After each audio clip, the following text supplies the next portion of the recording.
শেষবারের মতো এফডিসিতে চিত্রনায়িকা অঞ্জনা, এবং তাকে দেখতেই মূলত আপনারা দেখছেন শেষবারের মতো দেখতেই এখানে অভিনেত্রীরা এসে ভিড় জমাচ্ছেন, এবং মূলত তার লাস্টে এখানে মরদেহ সব 2 ঘন্টা যাবৎ এখানে রয়েছেন, এবং মূলত যারা অভিনয় করছেন তারা এসেছেন, এবং আমরা দেখছিলাম যে সবাই আসলেই কান্না করছেন একই সাথে। তার সাথে যে সময় কাটানো, চিত্রনায়িকা অঞ্জনার সাথে সময় কাটানোর যে কিছু স্মৃতি তারা তুলে ধরছিলেন। আনুমানিক আপনাদের জানিয়ে রাখি, শুক্রবার রাত 1:30 নাগাদ বঙ্গবন্ধু মেডিকেল হাসপাতালে চিত্রনায়িকা অঞ্জনা তিনি মৃত্যুবরণ করেন এবং শেষ নিঃশ্বাস ত্যাগ করেন, এবং তারপর থেকে সেখান থেকে নিঃশ্বাস সওদাগর সহ মানুষ যারা সেখানে রয়েছিলেন তার সহকর্মী তারা অনেকেই গিয়েছেন, এবং আজ এফডিসিতে আনা হয় মূলত সকাল 11টার পর, এবং তখন থেকে আমরা দেখছিলাম যে এই এফডিসিতে যেই শিল্পীগণ রয়েছেন, অভিনেত্রীরা রয়েছেন, তারা এসে জমায়েত হচ্ছিলেন তারা দেখার জন্য। ইতিমধ্যে দেখছেন আপনারা মিশা সওদাগর তিনি এসেছেন দেখার জন্য, এবং তিনি এই জানাজার সময়টি নিশ্চিত করেছেন যে বাদ জোহরের পরেই জানাজা হবে, এবং সর্বশেষ তিনি আসলেই সাথে ছিলেন, শেষ নিঃশ্বাস ত্যাগ করার আগ পর্যন্ত তিনি সাথে ছিলেন, এবং দেখেন তিনি ইতিমধ্যে এসেছেন। আপনাদের জানিয়ে রাখি, অসাধারণ শিল্পী অঞ্জনার মৃত্যু হয় শুক্রবার রাত 1:30 নাগাদ বঙ্গবন্ধু মেডিকেল হাসপাতালে, এবং তার পরপরই মূলত শেষ রাতের দিকে তার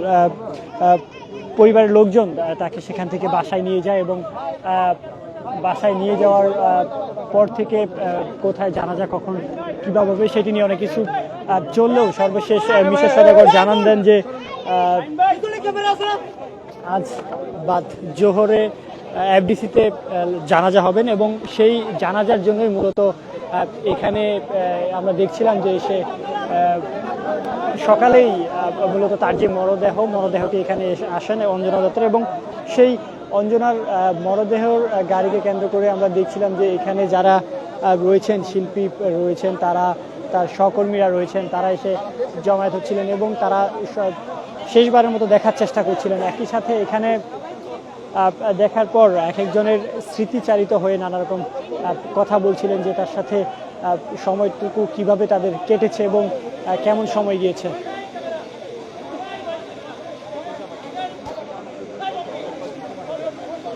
এবং আমরা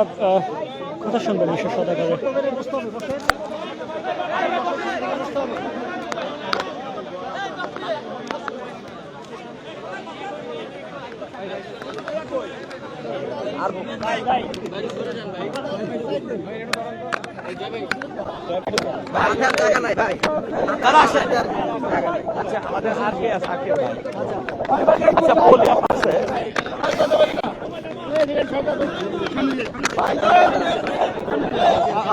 চাপতে হবে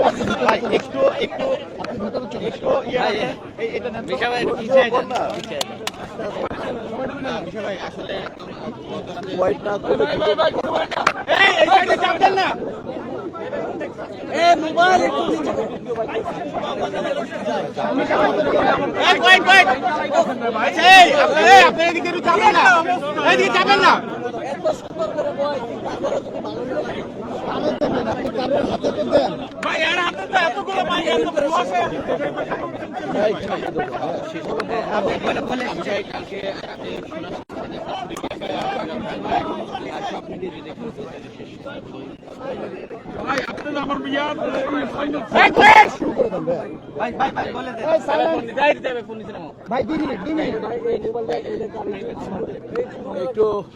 আরেকটু পিছন থেকে নেন আপনি, ক্যামেরা আসতেছে না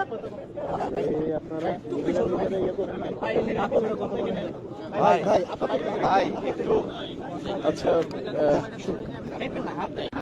আপনারা তো সবাই বুঝতেই পারতেছেন যে মনে করুন একজন সিনিয়র আর্টিস্ট আমাদের,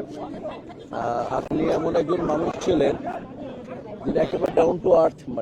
মানে উনি বড় ছোট সিনিয়র জুনিয়র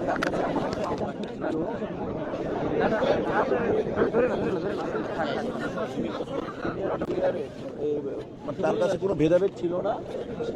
তার কাছে ছিল শুধুমাত্র বন্ধুসুলভ ব্যাপারটা, তার কাছ থেকে যেটা শিক্ষণীয় ব্যাপার, উনি স্পোর্টসম্যান ছিলেন, উনি নৃত্যশিল্পী ছিলেন এবং একটু ওয়াইট করেন একটু ওয়াইট করে আমরা